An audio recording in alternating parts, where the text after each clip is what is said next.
Hey everybody, this is Petey from the Spinner Rack, and today I'm going to do another video about a series from the 90s that only lasted 4 issues. It's called Danger Unlimited by John Byrne. It's one of my favorite series from the 90s. What else? This is part of the Legend imprint that was through Dark Horse.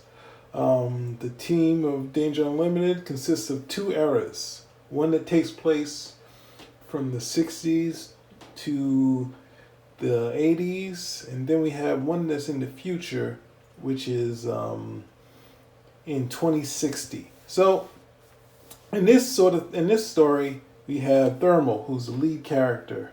He's in the middle here, he's there, and not as prominent here, since it's a group of all the characters that they're part of Danger Unlimited.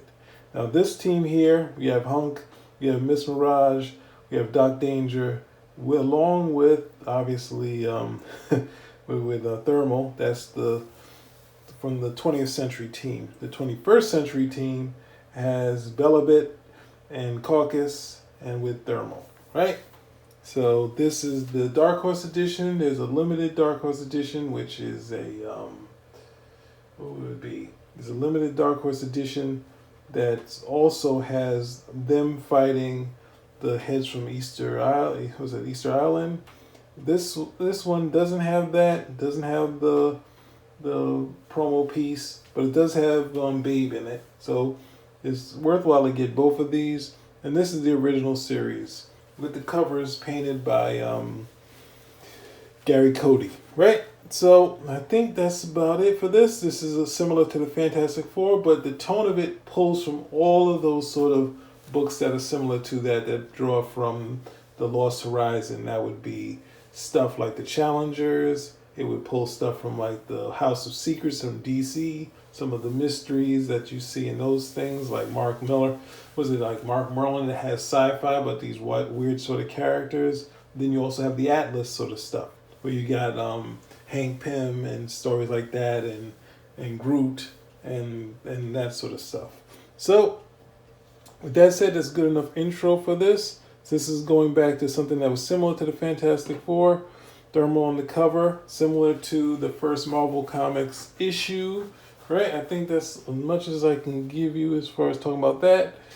There's a lot of buzz around this series, and we'll talk about the success of why it didn't go any further, only from what I've read, right? So we start off with the Phoenix Agenda, and in this, you see a nice black and white. These colors here are a little harsh, but it's kind of trying to go back. I mean, I don't think this series is trying to do like comic book color, but so it's sort of jarring here, but otherwise it's fine. This takes place in Denver. This is sort of like the Challengers. They have Challengers Mount. This is DU headquarters here. They're going in it because it's been sealed for all this time, but they've gotten a reading from here. So they're going in this sort of space outfit. These outfits are sort of like Dan Dare. It's a British series. They're sort of futuristic outfits that sort of, as we've been looking at it, they stay more futuristic than anything we've had now. So as we go along, we have Lafayette, we have Brewster that's going into this. There's a couple other people that are here, but we don't really know who they are, right? So as they go, they're checking for these readings. They're remembering stuff. Lafayette is a big fan of Danger Unlimited, and then they get a reading. So they're like, once they start using this thing to cut this thing open, Thermal, his powers only is able to interact with that and help them out. So his is channeling the heat. That's sort of what Thermal used to do, and he just burst out with this dramatic entrance into the series. And then some other things, a little bit of continuity here. But then there's another reading. So you have to keep that in mind. There's another reading, guys. And then we go into the 80s. And we get to this moment where we see Cal Carson Thermal being put into this stasis thing, being sealed in the actual thing for, I guess it's for like, I guess about 80 years, right? So we got Doc Danger here, and Doc Danger looks a mess, of course. And bang, he wakes up in the future. Now this sort of back and forth storytelling is something we'd see in Supreme, but this Supreme happened way late, a little bit later, maybe a year or two later. I don't believe that Alan Moore did that in the 1963 series. But as they go, Brewster shows Cal that he's in the future. This is an interesting face for Byrne, because it doesn't look like a standard Human Torch or white male look. So he's kind of giving this guy a different sort of face, right? And then we also have Davis, I think it's Palmer. He's here. He's checking out. He has gunk. This right here is what created the Danger Unlimited, and they had this thing-like character, and he's sitting on there, and it's unresponsive, but then dramatic change. So when you read this and you're reading it, it has the effect of we get to figure out that that character was a female character, and that's Lafayette, the person we've been hearing that was at the headquarters. And then as for a dramatic end, we get to see who's running the show, and that's actually this funky alien, right? So you have this alien, the ad for Hellboy, which John Byrne scripted. He's listed there, one of my favorite series. And here we go into the Torch of Liberty. Now this is a series, this is a backup that goes right. It's a 1944, well into the war, I guess towards the end of the war.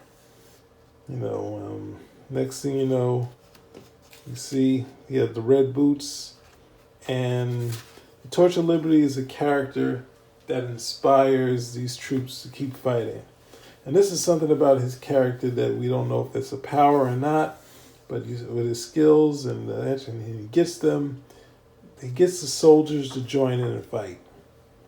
And they all join, they all get the energy. Somehow he brings this out of the people, getting them the help, and then at the same time, there's still other things going on somewhere else. And you have Golgotha. We only hinted on what he is. Now, secretly, since we're at the 7-minute mark, this actual thing is mainly going to be more about Golgotha, because he's the coolest villain ever. We're going to meet him in 2 seconds. A nice Velvet takes the cover against, I don't know what this thing is, and obviously Torch of Liberty, and we meet Golgotha, right?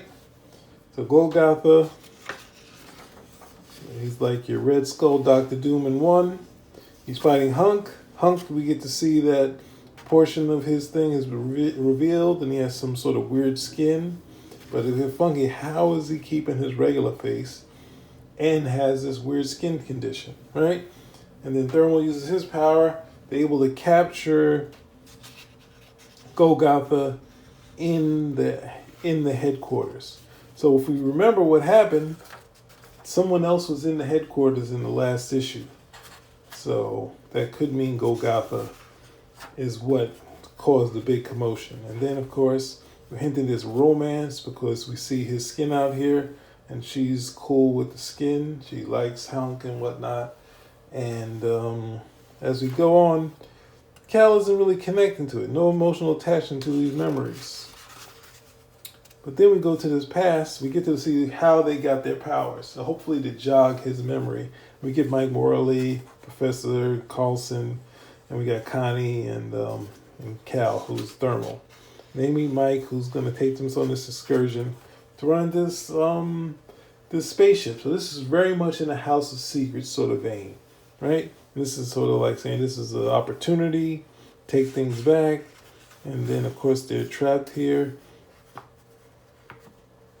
And Davis is kind of dealing with gunk and trying to figure out what it is, but he feels that he can use it to take back the world, right? Because look at how dark the world is. And this is before the Matrix, where they made everything look so dark and terrible and no skies. So I don't know if the Matrix guys saw that, but you got the kids, they're very precocious, so look at them. They get to see this alien, right? So as you go along, we're going to get to see quickly, I'm just going to go through this pretty quickly. At the same time, obviously, they have to find the kids have run off. Kids always get lost. They run into the alien. They see them get dragged. And then we're back to action. This thing is, you get this nice, cool, whatever it is, robot. You're not sure what it is. And he's fighting, and Cal doesn't able to do something, but Belobit is able to do something.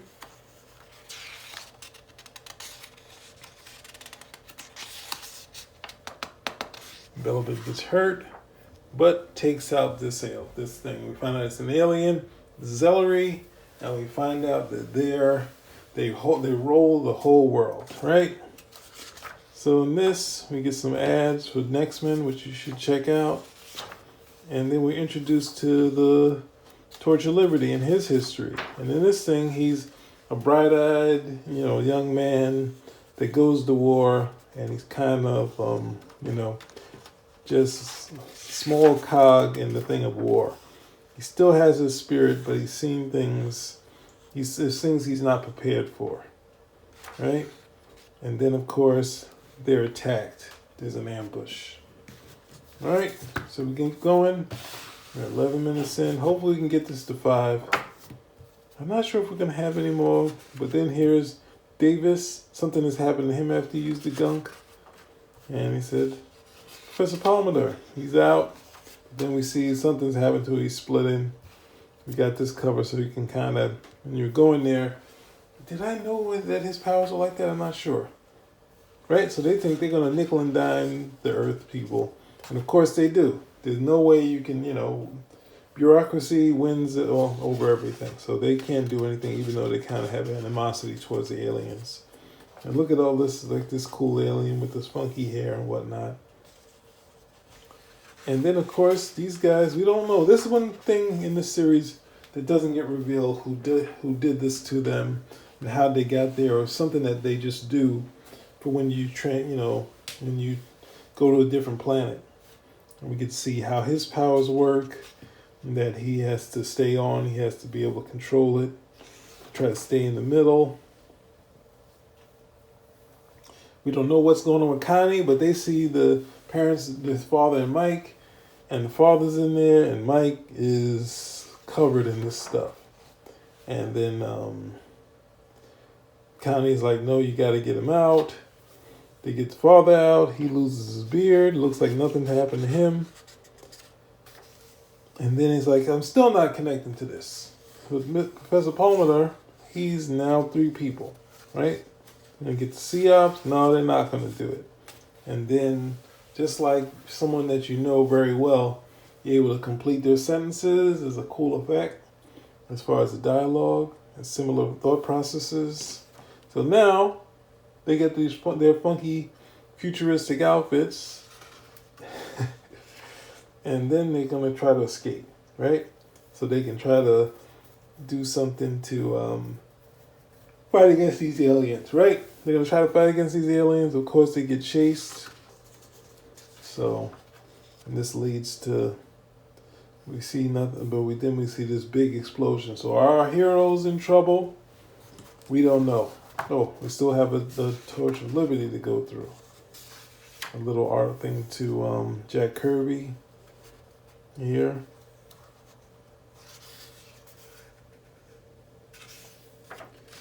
And then we see the allies, the American troops are getting killed. We see the Torch of Liberty not being the hero that we saw him to be. And then we get to see people dying, and something happens, something comes over on him, and she dubs him, you were Torch of Lady Liberty. And he's like, no, but he still holds that pain. And he goes off, and we find out that he never came back from France, but the Torch of Liberty fights on. But then we got this great logo for Golgotha. Like, this is, I'm like, all right, we're going to get some more Golgotha. Remember, this is the theme of this, is Golgotha, right? So, in the 4th and final installment of this, we get to see this cool element here. We got to see a monster on the cover, like the Fantastic Four cover.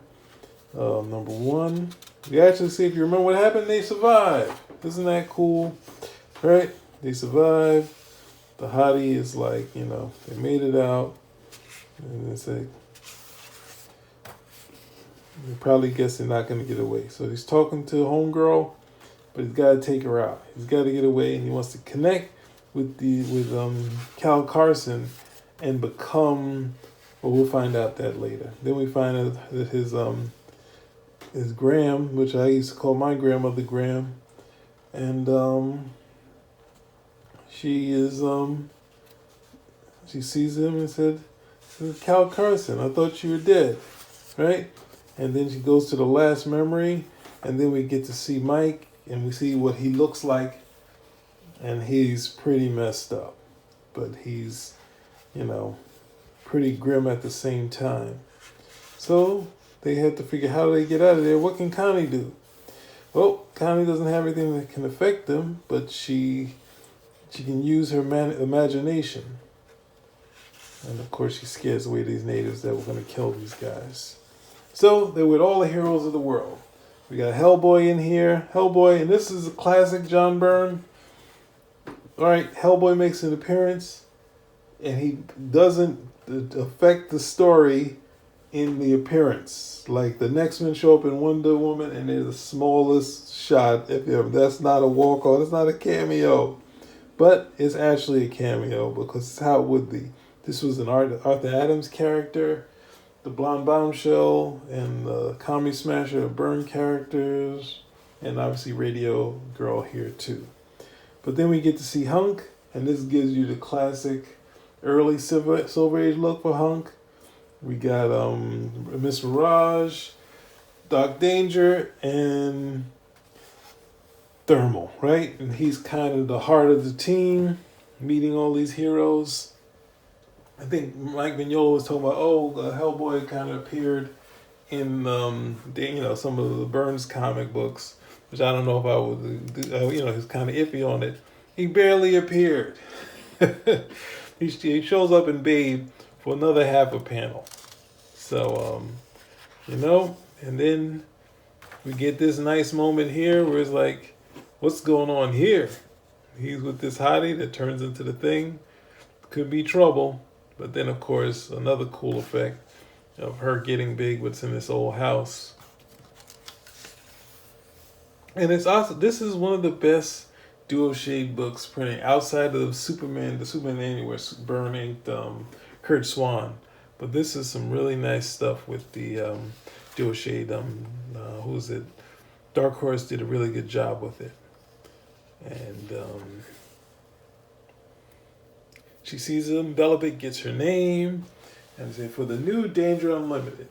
And he's kind of trying to steer Cal into going for it, and then he's still not with it.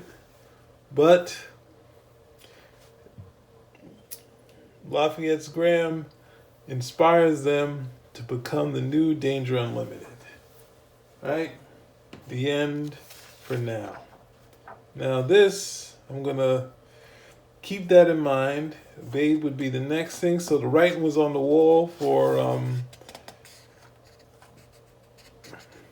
the Danger Unlimited. And then, what a way to go out.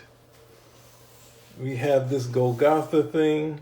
Now, comic books have been, the comic artists, especially Image, was using a lot of effects. I'm still going here. They're using a lot of effects, and this effects really works to seem like a sort of a newsreel, but it's not the newsreel we'll expect. This is a Nazi newsreel. And they're watching, they got film of the Torch of Liberty. This is just beautiful stuff. This is like, there's nothing, at this period, at the time, there was nothing that looked better than this stuff. Like Kieron, who, he's still an accomplished, great artist to this day. And then so we come to the end, we got to meet Golgotha, and we got to meet Danger Unlimited. But it doesn't end there. You go to Trio, you're like, what? Trio is not Danger Unlimited. No, it's not. But, of course, scientists, they always do their nutty experiments. They hit a button, They hooked onto something big. And look at that. They hooked onto Golgotha.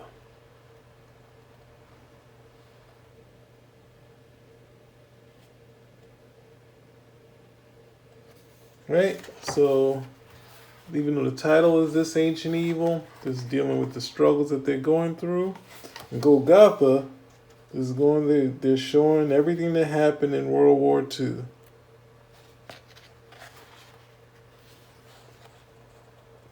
And Golgotha is mean, as nasty as anything goes. We find out he can fly, or he has some sort of jets. He's just a holy terror. And as the story of the trio comes to an end and they're just chilling,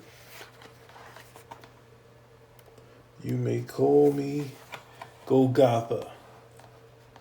And he just a relentless attack on Trio. And here's the shot right there on the bottom. He's hurting them, and he's about to take them out. And then he just laughs it off. And then, of course, something terrible happens to Rock. Right? So that's where it ends. No, it doesn't end there. I told you this was a Golgotha video. So we go in here. Let's get there with some pages. Golgotha runs into the speedster.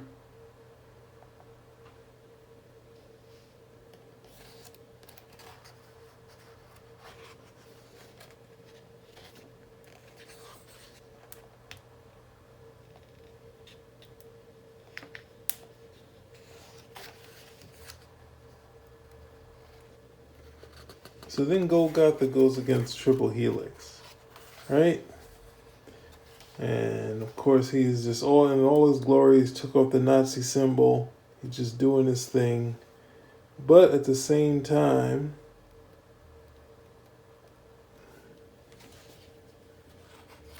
things don't end well for Golgotha, right? And I bring this up to you because you're thinking it doesn't relate to Danger Unlimited. Yes, it does. So we go along. Golgotha's in the body bag. Everything's over. They move on to the other story, the next story of these funky robots. And the dead Golgotha is sitting there, been dead. Feels like he's been dead forever. Then Golgotha stands up.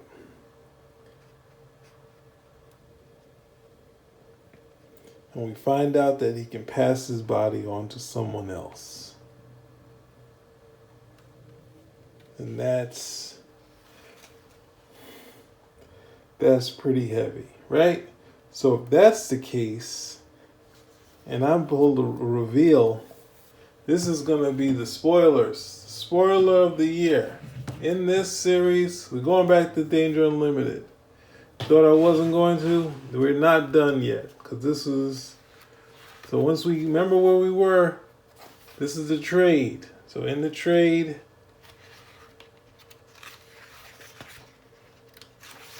Danger Unlimited has formed, right? They have formed, but John Byrne, since he didn't want to end on a cliffhanger, left out a page. And these guys search, and the next thing you know, you see that? Brewster sent up here the corpse of Calvin Carson. So... is Golgotha alive in Danger Unlimited? So many questions that never got answered. But then we have this, and this is a little teaser of what Danger Unlimited was going to be like. And we have the classic Danger Unlimited, Byrne's first effect for him, which is, I think, almost like a charcoal pencil or something like that. And it's a nice effect here, right? But see them fighting these funky monsters. And then, of course... we find out that he's able to scan from that. And just a hint of what Danger Limited was going to be. And, of course, the painted covers and the trade. Yep. So there we go. Danger Unlimited. And of course, the last thing, is there any more? Ultimately says, when is failure not a failure? Right? So with that said, the fact that John Byrne is telling the fans that he had to cancel it because it wasn't profitable, somehow they didn't get it. He said it a couple of times that it, despite selling through, it wasn't, the orders weren't enough to make it profitable. And people were like, well, how can he decide to stop a book? What do you think happens when George Perez's Crimson Plague was stopped? What do you think would happens when Youngblood by Rob Liefeld gets stopped? They run out of money or whatever it is happens, they have to shut down. So this is the way of the world. It's not out of out of a want to just cancel a book. It was a thing where the book wasn't profitable. So if that's the case, and there's more people involved, there's no way to keep this thing going. Which I would, of course, wanted this to keep going. But after that, we got Babe. And of course, everyone was complaining like, oh, we don't want Babe. We got, we want more Danger Unlimited. Right?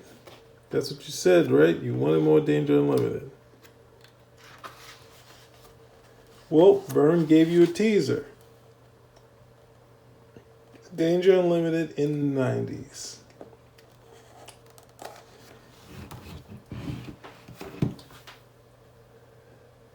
Where were you guys? Spinner rack out.